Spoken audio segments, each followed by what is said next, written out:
ನಮಸ್ಕಾರ ಗೆಳೆಯರೆ, ನಾವು ಈಗ ತುಂಬಾನೇ ಇಂಟ್ರೆಸ್ಟಿಂಗ್ ಆಗಿರುವ ಮೂವಿಯನ್ನು ನೋಡಲು ಹೋಗ್ತಾ ಇದ್ದೇವೆ. ಈ ಮೂವಿ ನಿಜ ಜೀವನದ ಘಟನೆ ಮೇಲೆ ಆಧಾರಿತವಾಗಿದೆ. ಈ ಮೂವಿಯಲ್ಲಿ ಕೆಲವು ಕೈದಿಗಳು ತುಂಬಾನೇ ಹೈ ಸೆಕ್ಯೂರಿಟಿ ಹೊಂದಿರುವ ಜೈಲಿನೊಳಗೆ ಇರ್ತಾರೆ. ಈ ಹೈ ಸೆಕ್ಯೂರಿಟಿ ಜೈಲಿನೊಳಗೆ ಇದ್ಕೊಂಡು ಸುರಂಗವನ್ನು ತೋಡಿ ಮತ್ತೆ ಆ ಜೈಲಿನಿಂದ ತಪ್ಪಿಸಿಕೊಂಡು ಹೋಗ್ತಾರೆ. ಮತ್ತೆ ಕೆಲವು ಕೈದಿಗಳು ತಪ್ಪಿಸಿಕೊಂಡು ಹೋಗುವಾಗ ಪೊಲೀಸರ ಕೈಗೆ ಸಿಗ್ತಾರೆ.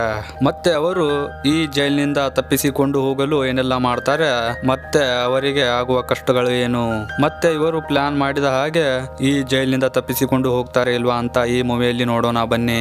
ಈ ಮೂವಿ ತುಂಬಾನೇ ಇಂಟ್ರೆಸ್ಟಿಂಗ್ ಆಗಿದೆ. ವಿಡಿಯೋನ ಸ್ಕಿಪ್ ಮಾಡದೆ ಫುಲ್ ವಾಚ್ ಮಾಡಿ. ಮೂವಿ ಆರಂಭದಲ್ಲಿ ನಾವು ನೋಡ್ತೇವೆ, ಚಿಲೆ ಎಂಬ ಹೆಸರಿನ ಸೌತ್ ಅಮೆರಿಕಾ ದೇಶದಿಂದ ಮೂವಿ ಆರಂಭವಾಗುತ್ತದೆ. ಮತ್ತೆ ಈ ದೇಶದಲ್ಲಿ ಸೆಂಟಿಂಗೋ ಎಂಬ ಹೈ ಸೆಕ್ಯೂರಿಟಿ ಹೊಂದಿರುವ ಜೈಲ್ ಇರುತ್ತದೆ. ಈ ಜೈಲಿನಲ್ಲಿ 120 ಕೈದಿಗಳು ಇರ್ತಾರೆ. ಇವರು ಅಂತಹದೇನು ಖತರ್ನಾಕ್ ಕೈದಿಗಳಾಗಿರುವುದಿಲ್ಲ. ಇವರೆಲ್ಲ ಪ್ರೊಟೆಕ್ಟರ್ ಆಗಿರ್ತಾರೆ. ಇವರ ಜೊತೆಗೆ ಆತಂಕವಾದಿಗಳ ತರ ಟ್ರೀಟ್ ಮಾಡ್ತಾ ಇರ್ತಾರೆ. ಇಲ್ಲಿ ಜನರಲ್ ಎನ್ರಾಡೆ ಎಂಬ ವ್ಯಕ್ತಿ ಇರ್ತಾನೆ. ಇವನು ತುಂಬಾನೇ ಕ್ರೂರಿಯಾಗಿರ್ತಾನೆ. ಇವನು ಇಲ್ಲಿರುವ ಕೈದಿಗಳ ಮೇಲೆ ತುಂಬಾನೇ ಕಠಿಣವಾಗಿರುವ ಶಿಕ್ಷೆ ಕೊಡ್ತಾ ಇರ್ತಾನೆ. ಮತ್ತೆ ಇವರ ಮೇಲೆ ಅತ್ಯಾಚಾರ ಮಾಡ್ತಾ ಇರ್ತಾನೆ. ಮತ್ತೆ ಇಲ್ಲಿ ಇನ್ಸ್ಪೆಕ್ಟರ್ ಎಲ್ಲಾ ಕೈದಿಗಳಿಗೆ ಅನೌನ್ಸ್ಮೆಂಟ್ ಮಾಡ್ತಾನೆ. ಅದು ಏನಂದ್ರೆ, ಯಾರಾದ್ರೂ ಈ ಜೈಲಿನಿಂದ ತಪ್ಪಿಸಿಕೊಂಡು ಹೋಗಲು ಪ್ರಯತ್ನಿಸಿದರೆ ಅವರನ್ನು ಎನ್ಕೌಂಟರ್ ಮಾಡ್ತೀವಿ ಅಂತ ಹೇಳ್ತಾನೆ. ಮತ್ತೆ ನಿಮ್ಮನ್ನು ನಾವು 20 ಗಂಟೆ ಮತ್ತು ವಾರದ 7 ದಿನ ನಮ್ಮೆಲ್ಲರ ಕಣ್ಣು ನಿಮ್ಮ ಮೇಲೆ ಇರುತ್ತದೆ ಅಂತ ಹೇಳ್ತಾನೆ. ಈ 120 ಕೈದಿಗಳಲ್ಲಿ 5 ಕೈದಿಗಳು ಒಂದೇ ಗ್ರೂಪ್ ನವರಾಗಿರ್ತಾರೆ. ಮತ್ತೆ ಇವರ ಲೀಡರ್ ಲಿಯಾನ್ ಆಗಿರ್ತಾನೆ. ಇವರು ಹೇಗಾದ್ರೂ ಮಾಡಿ ಈ ಜೈಲಿನಿಂದ ತಪ್ಪಿಸಿಕೊಂಡು ಹೋಗ್ಬೇಕಂತ ಡಿಸೈಡ್ ಮಾಡಿರ್ತಾರೆ. ಇವರನ್ನೆಲ್ಲ ಈ ಜೈಲಿನಿಂದ ಬೇರೆ ಹೊಸ ಜೈಲಿನೊಳಗೆ ಶಿಫ್ಟ್ ಮಾಡ್ತಾರೆ. ಇವರು ಇಲ್ಲಿ ತಮ್ಮ ತಮ್ಮ ರೂಮ್ ಗಳನ್ನು ಚಾಯ್ಸ್ ಮಾಡ್ಕೊಳ್ಳುವುದಾಗಿರುತ್ತದೆ. ಲಿಯಾನ್ ಸ್ಪೀಡ್ ಆಗಿ 50ನೇ ರೂಮ್ ಕಡೆಗೆ ಹೋಗ್ತಾ ಇರ್ತಾನೆ. ಅದು ಯಾಕೆಂದ್ರೆ ಈ ರೂಮಿನಿಂದ ಈ ಜೈಲನ್ನು ಬಿಟ್ಟು ತಪ್ಪಿಸಿಕೊಂಡು ಹೋಗಲು ಸುಲಭವಾಗುತ್ತದೆ ಅಂತ. ಇವರು ಪ್ಲಾನ್ ಮಾಡಿದ ಪ್ರಕಾರ ರೂಮ್ ನಂಬರ್ 50 ಇವರಿಗೆ ತುಂಬಾನೇ ಇಂಪಾರ್ಟೆಂಟ್ ಆಗಿರುತ್ತದೆ. ಅದು ಯಾಕೆಂದ್ರೆ ಇದು ಮತ್ತೊಂದು ರೂಮ್ಗೆ ಅಟ್ಯಾಚ್ ಆಗಿರುತ್ತದೆ. ಮತ್ತೆ ಅವರು ಈ ರೂಮಿನಿಂದ ಸುರಂಗವನ್ನು ತೋಡಲು ಸುಲಭವಾಗುತ್ತದೆ ಅಂತ. ಲಿಯಾನ್ 50ನೇ ರೂಮ್ಗೆ ಹೋಗಿ ನೋಡಿದಾಗ ಆ ರೂಮ್ ಒಳಗೆ ಬೇರೆ ಕೈದಿ ಇರ್ತಾನೆ. ಇದನ್ನು ನೋಡಿ ಲಿಯಾನ್ ಅದರ ಪಕ್ಕದಲ್ಲಿ 51ನೇ ರೂಮಿನೊಳಗೆ ಹೋಗ್ತಾನೆ. 50ನೇ ರೂಮ್ಗಿಂತ 51ನೇ ರೂಮಿನೊಳಗೆ ಸುರಂಗ ತೋಡುವುದು ಸ್ವಲ್ಪ ಕಷ್ಟವಾಗುತ್ತದೆ ಅಂತ ಲಿಯಾನ್ ಮತ್ತು ಅವನ ಗೆಳೆಯರು ಮಾತನಾಡ್ತಾ ಇರ್ತಾರೆ. ಮರುದಿನ ಎಲ್ಲಾ ಕೈದಿಗಳು ತಮ್ಮ ಹೊಸ ಜೀವನದೊಳಗೆ ತೊಡಗಿರ್ತಾರೆ. 1 ಗಂಟೆ ಮಧ್ಯಾಹ್ನ ಬ್ರೇಕ್ ನಂತರ ಲಿಯಾನ್, ರಫೇಲ್, ಜರ್ಮನ್ ತಮ್ಮ ಪ್ಲಾನಿನ ಬಗ್ಗೆ ಡಿಸ್ಕಸ್ ಮಾಡ್ತಾರೆ. ಲಿಯಾನ್ ಒಬ್ಬ ಆರ್ಕಿಟೆಕ್ಟ್ ಇರ್ತಾನೆ. ಮತ್ತೆ ಗ್ರೂಪಿನಲ್ಲಿ ಇವನು ತುಂಬಾನೇ ಬುದ್ಧಿವಂತ ವ್ಯಕ್ತಿಯಾಗಿರ್ತಾನೆ. ಇವನಿಗೆ ಗೊತ್ತಿರುತ್ತದೆ, ಜೈಲ್ನ ದೊಡ್ಡ ದೊಡ್ಡ ಗೋಡೆಗಳು ಬಿಟ್ಟು ಸ್ವಲ್ಪ ದೂರದಲ್ಲಿ ಅಪಚರ ಎಂಬ ನದಿ ಹರಿಯುತ್ತಾ ಇರುತ್ತದೆ. ಇವನ ಕ್ಯಾಲ್ಕುಲೇಷನ್ ಪ್ರಕಾರ 70 ಮೀಟರ್ ಉದ್ದ ಸುರಂಗವನ್ನು ತೋಡಬೇಕು. ಇಷ್ಟು ಉದ್ದ ಸುರಂಗ ತೋಡಲು 7 ಟನ್ ಮಣ್ಣನ್ನು ಹೊರಗಡೆ ತೆಗಿಬೇಕು. ಮತ್ತೆ ಇವರಿಗೆ ದೊಡ್ಡ ಪ್ರಾಬ್ಲಮ್ ಆಗಿರೋ ಸುರಂಗದಿಂದ ತೋಡಿರುವ 7 ಟನ್ ಮಣ್ಣನ್ನು ಎಲ್ಲಿ ಹಾಕ್ಬೇಕಂತ ಇವರಿಗೆ ತಿಳಿತಾ ಇರುವುದಿಲ್ಲ. ಮತ್ತೆ ಇವರ ನಡುವೆ ಪೌಲೋ ಎಂಬ ವ್ಯಕ್ತಿ ಇರ್ತಾನೆ. ಅವನು ಲಿಯಾನ್ ಮತ್ತು ಇವನ ಗೆಳೆಯರು ಮಾತನಾಡುವುದನ್ನು ಕೇಳಿಸ್ಕೊಳ್ತಾ ಇರ್ತಾನೆ. ಮತ್ತೆ ಇವನು ರಫೇಲ್ನ ಕಡೆಗೆ ಬಂದು, ನೀವು ಮಾಡ್ತಾ ಇರೋ ಪ್ಲಾನ್ ಒಳಗೆ ನಾನೊಬ್ಬ ಮೆಂಬರ್ ಆಗ್ತೀನಿ ಅಂತ ಹೇಳ್ತಾನೆ. ಅದಕ್ಕೆ ಲಿಯಾನ್ ಮತ್ತು ರಫೇಲ್ ಇವನ ಮೇಲೆ ಭರವಸೆ ಮಾಡಿ ಇವನನ್ನು ತಮ್ಮ ಟೀಮ್ ಒಳಗೆ ಸೇರಿಸಿಕೊಳ್ತಾರೆ. ಮತ್ತೆ ಮರುದಿನ ಇವರು ಗ್ರೌಂಡ್ ಫ್ಲೋರ್ ನಲ್ಲಿರುವ ರೂಮ್ ನೊಳಗೆ ಇರ್ತಾರೆ. ಈ ರೂಮ್ ಒಳಗೆ ಸುರಂಗವನ್ನು ತೋಡಬೇಕಂತ ಪ್ಲಾನ್ ಮಾಡ್ತಾ ಇರ್ತಾರೆ. ಮತ್ತೆ ಸುರಂಗವನ್ನು ತೋಡಲು ಒಂದು ದೊಡ್ಡದಾಗಿರುವ ಹೋಲನ್ನು ತೆಗೆದು ಆ ಹೋಲನ್ನು ಮುಚ್ಚಲು ಒಂದು ಬ್ಲಾಕ್ ಅನ್ನು ರೆಡಿ ಮಾಡಬೇಕಾಗಿರುತ್ತದೆ. ಆದರೆ ಇದಕ್ಕಿಂತ ಮೊದಲು ಸುರಂಗ ತೋಡಿದ ಮಣ್ಣನ್ನು ಎಲ್ಲಿ ಹಾಕಬೇಕಂತ ಸೇಫಾದ ಜಾಗವನ್ನು ಲಿಯಾನ್ ಹುಡುಕಾಡ್ತಾ ಇರ್ತಾನೆ. ಮತ್ತೆ ಇವರ ನಡುವೆ ಒಬ್ಬ ಗಿಟಾರ್ ಬಾರಿಸುವ ಕೈದಿ ಇರ್ತಾನೆ. ಇವನು ಲಿಯಾನ್ನಿಗೆ ಒಂದು ಸ್ಕ್ರೂ ಡ್ರೈವರ್ ಅನ್ನು ಕೊಡ್ತಾನೆ. ಮತ್ತೆ ಅವನು ಇವರ ಗ್ರೂಪಿನ ಒಳಗೆ ಸೇರಿಕೊಳ್ತಾನೆ. ಮತ್ತೆ ಸ್ವಲ್ಪ ದಿನಗಳ ನಂತರ ಲಿಯಾನ್ 51ನೇ ರೂಮಿನ ಒಳಗೆ ಗಿಟಾರ್ ಕೈದಿ ಕೊಟ್ಟಿರುವ ಸ್ಕ್ರೂ ಡ್ರೈವರ್ ನಿಂದ ಮಾಡಿ ಒಳಗೆ ಸಣ್ಣದಾಗಿರುವ ಹೋಲನ್ನು ಮಾಡ್ತಾ ಇರ್ತಾನೆ. ಮತ್ತೆ ಸೌಂಡ್ ಬರದ ಹಾಗೆ ಮತ್ತೆ ಇನ್ನೊಬ್ಬರಿಗೆ ಇವರ ಮೇಲೆ ಡೌಟ್ ಬರದ ಹಾಗೆ ತಮ್ಮ ತಮ್ಮ ಕೆಲಸದಲ್ಲಿ ತೊಡಗಿರ್ತಾರೆ. ಮತ್ತೆ ಇವರ ಸ್ನೇಹಿತನಾದ ಗಿಟಾರ್ ಬಾರಿಸುವ ಕೈದಿ ರೂಮಿನ ಹೊರಗಡೆ ನಿಂತು ಗಿಟಾರ್ ಅನ್ನು ಬಾರಿಸ್ತಾ ಇರ್ತಾನೆ. ಅದು ಯಾಕೆಂದ್ರೆ ಇವರ ಮೇಲೆ ಇಲ್ಲಿ ಯಾರಿಗೂ ಡೌಟ್ ಬರದ ಹಾಗೆ ಜೋರಾಗಿ ಹಾಡುತ್ತಾ ಗಿಟಾರ್ ಅನ್ನು ಬಾರಿಸ್ತಾ ಇರ್ತಾನೆ. ಇಷ್ಟರ ನಡುವೆ ಒಳಗೆ ಕೆಲಸ ಮಾಡ್ತಾ ಇರೋ ಲಿಯಾನ್ ಜೋರಾಗಿ ಸ್ಲ್ಯಾಬ್ ಸಿಮೆಂಟ್ ಗೆ ಹೊಡೆದ ಹರಿದಾಗ ಮಹಡಿಯಿಂದ ಸಿಮೆಂಟ್ ಮತ್ತು ಇಟ್ಟಿಗೆಗಳು ಕೆಳಗಡೆ ಬೀಳ್ತಾವೆ. ಇದನ್ನು ನೋಡಿ ಲಿಯಾನ್ ಮತ್ತು ಅವನ ಗೆಳೆಯರು ತುಂಬಾನೇ ಗಾಬರಿಗೊಳ್ತಾರೆ. ಮತ್ತೆ ಇವರ ಲೀಡರ್ ಆದ ಲಿಯಾನ್ ಕೆಳಗಡೆ ಹೋಗಿ ಮೊಟ್ಟೆ ಮತ್ತು ಚಪಾತಿ ಮಾಡುವ ಗೋಧಿ ಹಿಟ್ಟನ್ನು ತನ್ನಿ ಅಂತ ಅವನ ಗೆಳೆಯರಿಗೆ ಹೇಳ್ತಾನೆ. ಮತ್ತೆ ಲಿಯಾನ್ ಮೊಟ್ಟೆ ಮತ್ತು ಗೋಧಿ ಹಿಟ್ಟಿನ ಸಹಾಯದಿಂದ ಮತ್ತು ಇದರಲ್ಲಿ ಒಡೆದ ಇಟ್ಟಿಗೆ ಮತ್ತು ಸಿಮೆಂಟ್ ನಿಂದ ಒಂದು ಬ್ಲಾಕ್ ಅನ್ನು ರೆಡಿ ಮಾಡ್ತಾ ಇರ್ತಾನೆ. ಮತ್ತೆ ಇದ್ದಕ್ಕಿದ್ದಂತೆ ಗಿಟಾರ್ ಬಾರಿಸುವ ಕೈದೆ ಮೊದಲು ಬಾರಿಸುವ ಟ್ಯೂನ್ ಅನ್ನು ಚೇಂಜ್ ಮಾಡಿ ಮತ್ತೊಂದು ಬೇರೆ ಟ್ಯೂನ್ ಅನ್ನು ಬಾರಿಸ್ತಾ ಇರ್ತಾನೆ. ಅದು ಯಾಕೆಂದ್ರೆ ರೂಮಿನ ಕಡೆಗೆ ಸೆಕ್ಯೂರಿಟಿ ಗಾರ್ಡ್ಸ್ ಗಳು ಬರ್ತಾ ಇದ್ದಾರೆ ಅಂತ ಸಿಗ್ನಲ್ ಅನ್ನು ಕೊಡ್ತಾ ಇರ್ತಾನೆ. ಇಷ್ಟರ ನಡುವೆ ಲಿಯಾನ್ ತಾನು ಸ್ಕ್ರೂ ಡ್ರೈವ್ ನಿಂದ ಮಹಡಿಯನ್ನು ಹೊಡೆದಿರ್ತಾನೆ. ಮತ್ತೆ ಆ ಮಹಡಿಯಿಂದ ಮೇಲೆ ನೋಡ್ತಾನೆ, ಅಲ್ಲಿ 7 ಟನ್ ಅಲ್ಲ 100 ಟನ್ ಅಷ್ಟು ಮಣ್ಣು ಹಾಕುವಷ್ಟು ಜಾಗವಿರುತ್ತದೆ. ಇದನ್ನು ನೋಡಿ ಲಿಯಾನ್ಗೆ ತುಂಬಾನೇ ಖುಷಿ ಆಗುತ್ತದೆ. ಮತ್ತು ಸಮಯ ಇರುತ್ತಿದ್ದಂತಲೇನೆ ತಾನು ರೆಡಿ ಮಾಡಿರೋ ಬ್ಲಾಕ್ ನನ್ನು ಆ ಮಹಡಿಯನ್ನು ಮುಚ್ಚಿ ಅದಕ್ಕೆ ಒಂದು ಪೋಸ್ಟರ್ ಅನ್ನು ಅಂಟಿಸುತ್ತಾರೆ. ಮತ್ತೆ ಇವರ ರೂಮ್ಗೆ ಗಾರ್ಡ್ಸ್ ಬಂದು ಚೆಕ್ ಮಾಡಿದಾಗ ಅವನಿಗೆ ಇಲ್ಲಿ ಏನು ಸಿಗುವುದಿಲ್ಲ. ಈಗ ಇವರು ಜೈಲಿನಲ್ಲಿದ್ದು 34 ದಿನಗಳಾಯ್ತು. ಮತ್ತೆ ಇವತ್ತು ವಿಸಿಟರ್ಸ್ ಡೇ ಇರುತ್ತದೆ. ಮತ್ತೆ ಕೈದಿಗಳು ಮೀಟ್ ಆಗಲು ಅವರ ಫ್ಯಾಮಿಲಿ ಮೆಂಬರ್ಸ್ ಗಳು ಇವರನ್ನು ನೋಡಲು ಜೈಲ್ಗೆ ಬಂದಿರ್ತಾರೆ. ಇಲ್ಲಿ ರಫೇಲ್ ತನ್ನ ಪತ್ನಿ ಜೊತೆಗೆ ಸ್ವಲ್ಪ ಸಮಯ ಮಾತನಾಡ್ತಾನೆ. ಅವನು ತನ್ನ ಪತ್ನಿ ಜೊತೆಗೆ ಜಗಳ ಮಾಡ್ತಾನೆ. ಅದು ಯಾಕೆಂದ್ರೆ ನೀನು ಒಬ್ಳೆ ಬಂದಿದ್ದೀಯಾ, ಮತ್ತೆ ಮಕ್ಕಳನ್ನು ಯಾಕೆ ಕರೆದುಕೊಂಡು ಬಂದಿಲ್ಲ ಅಂತ.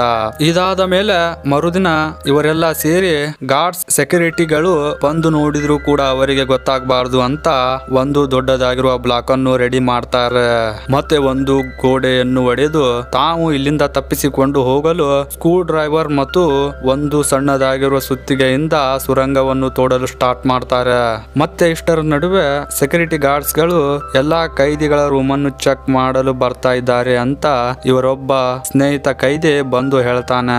ಇದನ್ನು ಕೇಳಿ ಲಿಯಾನ್ ಮತ್ತು ಅವನ ಗೆಳೆಯರು ಅವಸರದಲ್ಲಿ ಎಲ್ಲಾ ವಸ್ತುಗಳನ್ನು ಮೊದಲನೇ ಹಾಗೆ ಹೇಗಿದ್ದು ಹಾಗೆ ಮಾಡ್ತಾರೆ. ಮತ್ತೆ ತಮ್ಮ ದಿನನಿತ್ಯದ ಕಾರ್ಯವನ್ನು ಕೂಡ ಮಾಡ್ತಾ ಇರ್ತಾರೆ. ಇಲ್ಲಿ ಇವರ ಹಣೆ ಬರ ಚೆನ್ನಾಗಿರುತ್ತದೆ. ಸೆಕ್ಯೂರಿಟಿ ಗಾರ್ಡ್ಸ್ ಗಳು ಇವರ ರೂಮ್ ಅನ್ನು ಅಷ್ಟು ಚೆನ್ನಾಗಿ ಚೆಕ್ ಮಾಡುವುದಿಲ್ಲ. ಮತ್ತೆ ಲಿಯಾನ್ ಮತ್ತು ಅವನ ಗೆಳೆಯರು ರೇಡಿಯೋ ಸೌಂಡ್ ಅನ್ನು ಜಾಸ್ತಿ ಮಾಡಿ ಯಾರಿಗೂ ಡೌಟ್ ಬರದ ಹಾಗೆ ಸುರಂಗವನ್ನು ತೋಡ್ತಾ ಇರ್ತಾರೆ. ಮತ್ತೆ ಇವರು ಸುರಂಗವನ್ನು ತೋಡ್ತಾ ಸುರಂಗದ ಹೋಲು ಈಗ ತುಂಬಾನೇ ದೊಡ್ಡದಾಗಿರುತ್ತದೆ. ಮತ್ತೆ ತಾವು ತಯಾರಿಸಿರುವ ಬ್ಲಾಕ್ ಅನ್ನು ಅದಕ್ಕೆ ಮುಚ್ಚಿ ಅದನ್ನು ಕವರ್ ಮಾಡ್ತಾರೆ.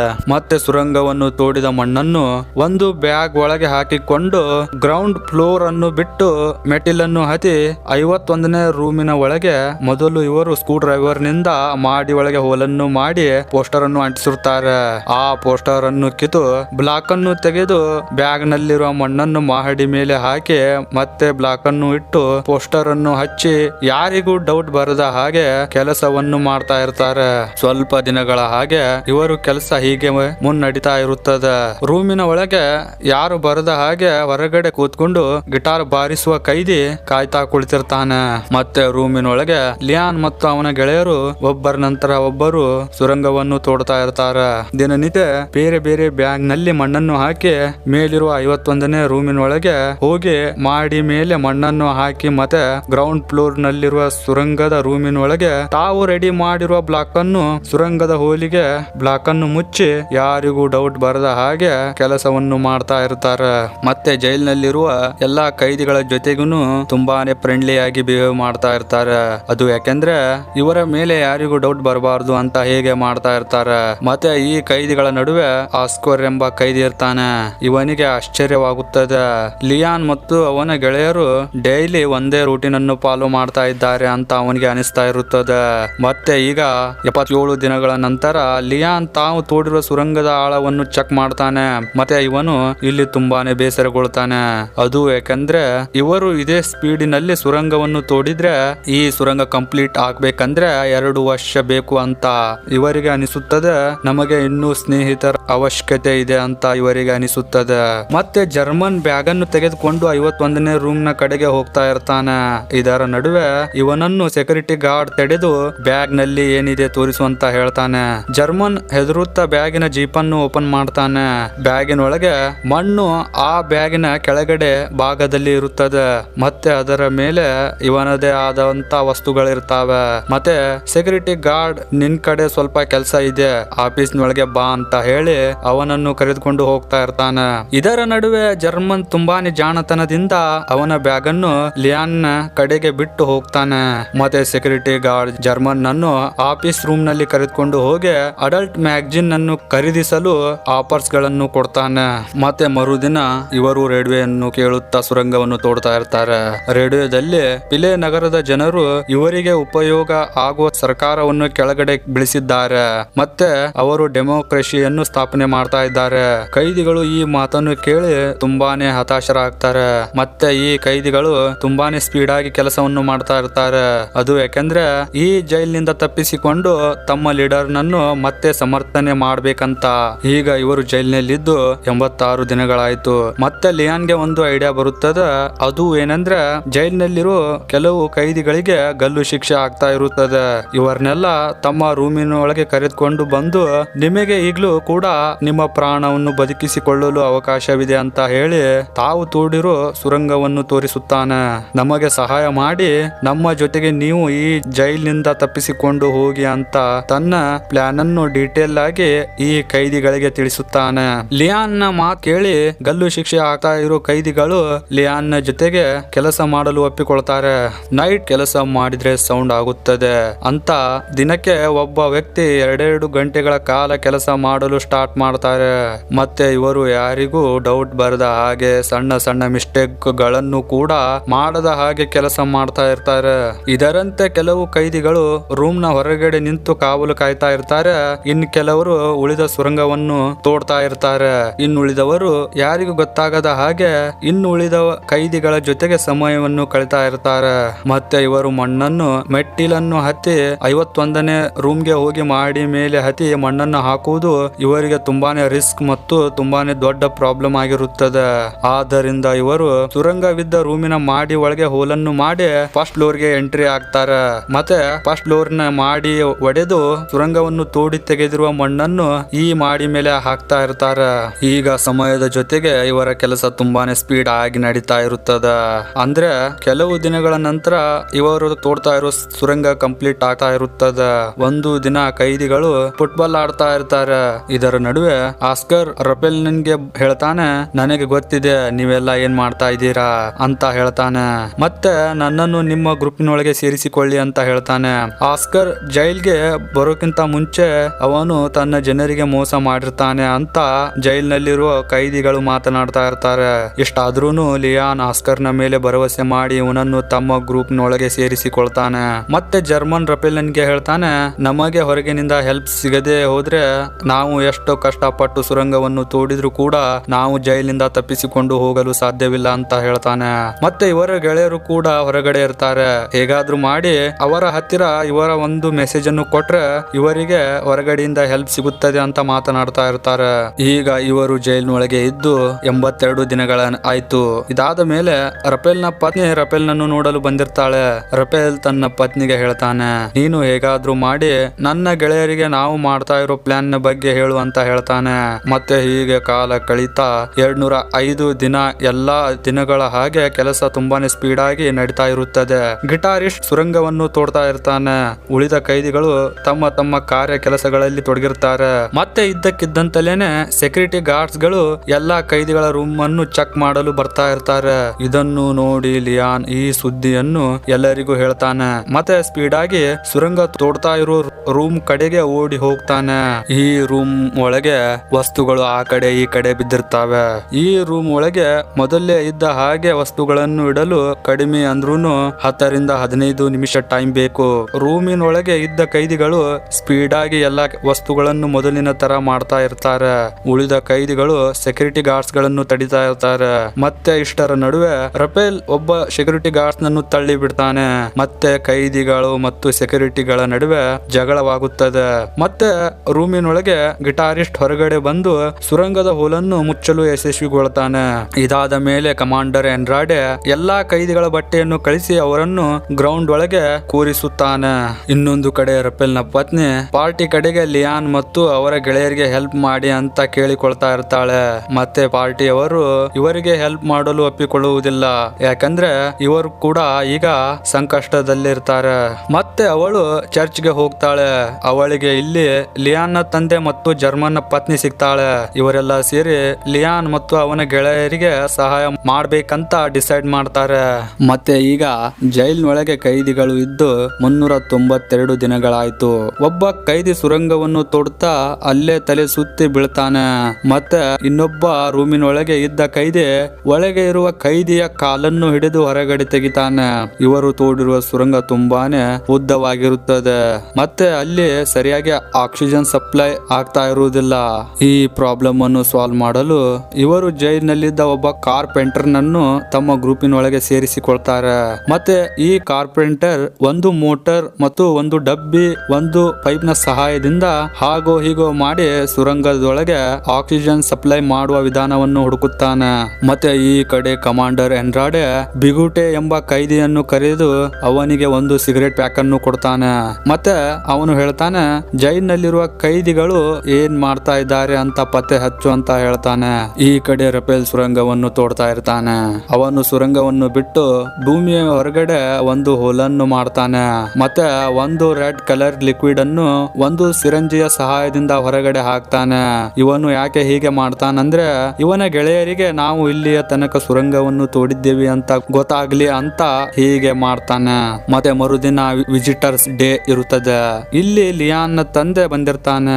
ಅವನು ಲಿಯಾನ್ಗೆ ಹೇಳ್ತಾನೆ, ನೀವು ರೆಡ್ ಕಲರ್ ಲಿಕ್ವಿಡ್ ಬಿಟ್ಟಿರುವ ಜಾಗವನ್ನು ಬಿಟ್ಟು ಇನ್ನೂ 40 ಮೀಟರ್ ಅಷ್ಟು ಸುರಂಗವನ್ನು ತೋಡ್ಬೇಕಂತ ಹೇಳ್ತಾನೆ. ಮತ್ತೆ ಈಗ 528 ದಿನಗಳ ಬಿಟ್ಟು ಜೈಲಿನಲ್ಲಿರೋ ನಗರದಲ್ಲಿ ಒಂದು ಇದ್ದಕ್ಕಿದ್ದಂತಲೇನೆ ಭೂಕಂಪ ಬರುತ್ತದೆ. ಮತ್ತೆ ಇದನ್ನು ನೋಡಿ ಲಿಯಾನ್ ಸುರಂಗವಿದ್ದ ರೂಮಿನ ಕಡೆಗೆ ಓಡ್ತಾನೆ. ಅದು ಯಾಕೆಂದ್ರೆ ಸುರಂಗದಲ್ಲಿ ಇದ್ದ ಕೈದಿಗಳನ್ನು ಹೊರಗಡೆ ಬನ್ನಿ ಅಂತ ಹೇಳುವುದಕ್ಕೆ. ಇಲ್ಲಿ ಇವರ ಹಣೆಬರ ಚೆನ್ನಾಗಿರುತ್ತದೆ. ಇಲ್ಲಿ ಇವರಿಗೆ ಯಾವ ಕೈದಿಗೂ ಏನು ಆಗುವುದಿಲ್ಲ. ಮತ್ತೆ ಸುರಂಗ ಕೂಡ ಸೇಫ್ ಆಗಿರುತ್ತದೆ.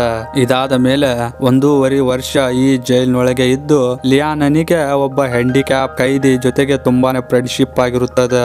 ಲಿಯಾನ್ ಈ ಹ್ಯಾಂಡಿಕ್ಯಾಪ್ ಕೈದಿಗೆ ಹೇಳ್ತಾನೆ, ನಾವು ಜೈಲಿನೊಳಗೆ ಒಂದು ಸುರಂಗವನ್ನು ತೋಡಿದ್ದೇವೆ. ಮತ್ತೆ ಈ ಜೈಲನ್ನು ಬಿಟ್ಟು ತಪ್ಪಿಸಿಕೊಂಡು ಹೋಗ್ತಾ ಇದ್ದೇವೆ.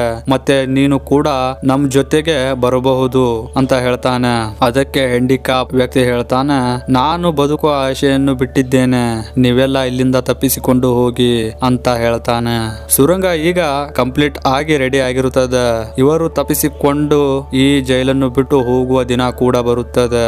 ಎಲ್ಲಾ ಕೈದಿಗಳು ಒಂದು ರೂಮಿನಲ್ಲಿ ಕೂತ್ಕೊಂಡು ಒಂದು ಫಿಲ್ಮ್ ಅನ್ನು ನೋಡ್ತಾ ಇರ್ತಾರೆ. ಮತ್ತೆ ಒಬ್ಬರಂತೆ ಒಬ್ಬರು ಪ್ಲಾನ್ ಮಾಡಿರುವ ಹಾಗೆ ಕೈದಿಗಳು ಎದ್ದು ಹೋಗ್ತಾ ಇರುತ್ತಾರೆ. ಇಲ್ಲಿ ಇವರ ಮೇಲೆ ಯಾರಿಗೂ ಡೌಟ್ ಬರುವುದಿಲ್ಲ. ಅದು ಯಾಕೆಂದ್ರೆ ಫಿಲ್ಮ್ ಕೂಡ ತುಂಬಾನೇ ಬೋರಿಂಗ್ ಆಗಿರುತ್ತದೆ. ಈ ಕಡೆ ಲಿಯಾನ್ ಚೆಕ್ ಮಾಡ್ತಾ ಇರ್ತಾನೆ.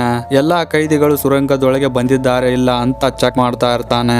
ಈಗ ಸುರಂಗದ ಒಳಗೆ 49 ಕೈದಿಗಳು ಬರ್ತಾ ಇರ್ತಾರೆ.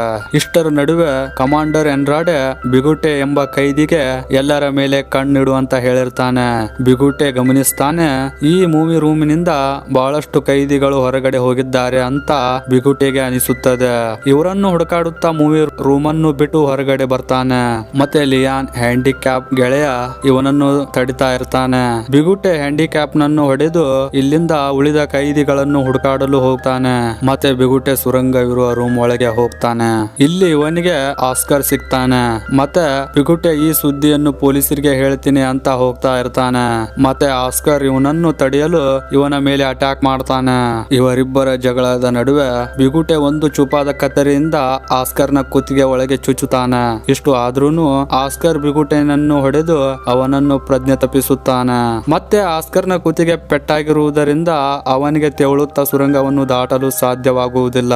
ಮತ್ತೆ ಇನ್ನೊಂದು ಕಡೆ ರಫೇಲ್ ನ ಗೆಳೆಯ ಸುರಂಗದ ಇನ್ನೊಂದು ಹೋಲನ್ನು ಮಾಡಿ ದಾರಿಯನ್ನು ಓಪನ್ ಮಾಡ್ತಾನೆ. ಒಬ್ಬರ ಹಿಂದೆ ಒಬ್ಬರಂತೆ 49 ಕೈದಿಗಳು ಸುರಂಗದ ಹೋಲಿನಿಂದ ಹೊರಗಡೆ ಬರ್ತಾರೆ. ಮತ್ತೆ ರಫೇಲ್ ನ ಪತ್ನಿ ಇವರೆಲ್ಲ ಕೈದಿಗಳಿಗೆ ಬಟ್ಟೆ ವ್ಯವಸ್ಥೆಯನ್ನು ಮಾಡಿರ್ತಾಳೆ. ಎಲ್ಲಾ ಕೈದಿಗಳು ಬಟ್ಟೆಯನ್ನು ಚೇಂಜ್ ಮಾಡಿ ಒಂದು ಬಸ್ ಒಳಗೆ ಹತ್ತುತ್ತಾರೆ. ಈ ಬಸ್ ಇವರನ್ನು ಇಲ್ಲಿಂದ ಕರೆದುಕೊಂಡು ಹೋಗಲು ತಂದಿರ್ತಾರೆ. ಮತ್ತೆ ಜರ್ಮನ್ ನೋಡ್ತಾನೆ, ಆಸ್ಕರ್ ಸುರಂಗವನ್ನು ಬಿಟ್ಟು ಹೊರಗಡೆ ಬಂದೇ ಇಲ್ಲ ಅಂತ ಅವನಿಗೆ ಅನಿಸುತ್ತದೆ. ಮತ್ತೆ ಬಸ್ ಅನ್ನು ನಿಲ್ಲಿಸಿ ಜರ್ಮನ್ ಭಾಸ್ಕರ್ ಅನ್ನು ನೋಡಲು ಹೋಗ್ತಾನೆ. ಮತ್ತೆ ಈ ಕಡೆ ಜೈಲಿನೊಳಗೆ ಎಲ್ಲಾ ಕೈದಿಗಳಿಗೆ ಸುರಂಗದ ಸುದ್ದಿ ಎಲ್ಲಾ ಕೈದಿಗಳಿಗೆ ಗೊತ್ತಾಗಿರುತ್ತದೆ. ಮತ್ತೆ ಇವರು ಕೂಡ ಒಬ್ಬರ ಹಿಂದೆ ಒಬ್ಬರಂತೆ ಸುರಂಗದ ಒಳಗೆ ಹೋಗ್ತಾ ಇರ್ತಾರೆ. ಇಲ್ಲಿ ಸೌಂಡ್ ಕೇಳಿ ಗಾರ್ಡ್ಸ್ ಗಳಿಗೆ ಇವರ ಮೇಲೆ ಡೌಟ್ ಬಂದು ಇದನ್ನು ನೋಡಲು ಎಲ್ಲಾ ಸೆಕ್ಯೂರಿಟಿ ಗಾರ್ಡ್ಸ್ ಗಳು ಬರ್ತಾರ. ಈ ಜೈಲ್ ಒಳಗಿದ್ದ ಸೆಕ್ಯೂರಿಟಿ ಅಲಾರಾಮ್ಸ್ ಗಳು ಆನ್ ಆಗ್ತಾವ. ಸೈರನ್ ಸೌಂಡ್ ಕೇಳಿ ಬಸ್ ನಲ್ಲಿದ್ದ ಕೈದಿಗಳು ಇಲ್ಲಿಂದ ಹೋಗ್ಬೇಕು ಅಂತ ಡಿಸೈಡ್ ಮಾಡ್ತಾರೆ. ಮತ್ತೆ ಜರ್ಮನ್ ಓಡಿ ಹೋಗಿ ಬಸ್ ಅನ್ನು ಹತ್ತಾನ. ಮತ್ತೆ ಜರ್ಮನ್ ಹೇಳ್ತಾನ ಆಸ್ಕರ್ ಎಂಬ ವ್ಯಕ್ತಿ ಸುರಂಗದಿಂದ ಹೊರಗಡೆ ಬಂದೇ ಇಲ್ಲ ಅಂತ ಹೇಳ್ತಾನ. ಮತ್ತೆ ಇದರ ನಡುವೆ ನಾವು ನೋಡ್ತೇವೆ ಮತ್ತೆ ಬೇರೆ ಕೈದಿಗಳು ಸುರಂಗದಿಂದ ಹೊರಗಡೆ ಬರ್ತಾ ಇರ್ತಾರೆ. ಮತ್ತೆ ಉಳಿದ ಕೈದಿಗಳನ್ನು ಪೊಲೀಸರು ಹಿಡಿದುಕೊಳ್ತಾರೆ. ಮತ್ತೆ ಬಸ್ ನಲ್ಲಿರುವ ಕೈದಿಗಳಿಗೆ ಫೇಕ್ ಐಡಿ ಮತ್ತು ಸ್ವಲ್ಪ ಹಣವನ್ನು ಕೊಟ್ಟು 3-4 ಜನರಂತೆ ಬೇರೆ ಬೇರೆ ಜಾಗದಲ್ಲಿ ಇಳಿಸುತ್ತಾರೆ. ಮತ್ತೆ ಮೂವಿ ಕೊನೆಗೆ ಲಿಯಾನ್ ರಫೇಲನಿಗೆ ಧನ್ಯವಾದ ಅಂತ ಹೇಳಿ ಮತ್ತೆ ನಮ್ಮ ಮುಂದಿನ ಜೀವನವನ್ನು ಚೆನ್ನಾಗಿ ನಡೆಸೋಣ ಅಂತ ಹೇಳಿ ಬಸ್ ಇಂದ ಇಳಿತಾನೆ. ಇಲ್ಲಿಗೆ ಈ ಮೂವಿ ಎಂಡ್ ಆಗುತ್ತದೆ. ಗೆಳೆಯರೇ, ಈ ಮೂವಿ ನಿಜವಾದ ಜೀವನದಲ್ಲಿ ನಡೆದಂತ ಘಟನೆ. ನಾವು ಮೂವಿ ಎಕ್ಸ್ಪ್ಲೇನ್ ಮಾಡಲು ಹಾಕಿರುವ ಎಫರ್ಟ್ ನಿಮಗೇನಾದ್ರೂ ಸ್ವಲ್ಪನಾದ್ರೂ ಇಷ್ಟವಾದ್ರೆ ವಿಡಿಯೋಗೆ ಒಂದು ಲೈಕ್ ಮಾಡಿ ಹಾಗೆ ಸಬ್ಸ್ಕ್ರೈಬ್ ಮಾಡ್ಕೊಳ್ಳಿ. ಮತ್ತೆ ಪಕ್ಕದಲ್ಲಿರುವ ಬೆಲ್ ಬಟನ್ ಅನ್ನು ಒತ್ತಿ ಆಲ್ ಮೇಲೆ ಕ್ಲಿಕ್ ಮಾಡ್ಕೊಳ್ಳಿ. ಮತ್ತೆ ಸಿಗೋಣ ಇಂತಹದೇ ಇಂಟ್ರೆಸ್ಟಿಂಗ್ ಮೂವಿ ರಿವ್ಯೂನೊಂದಿಗೆ.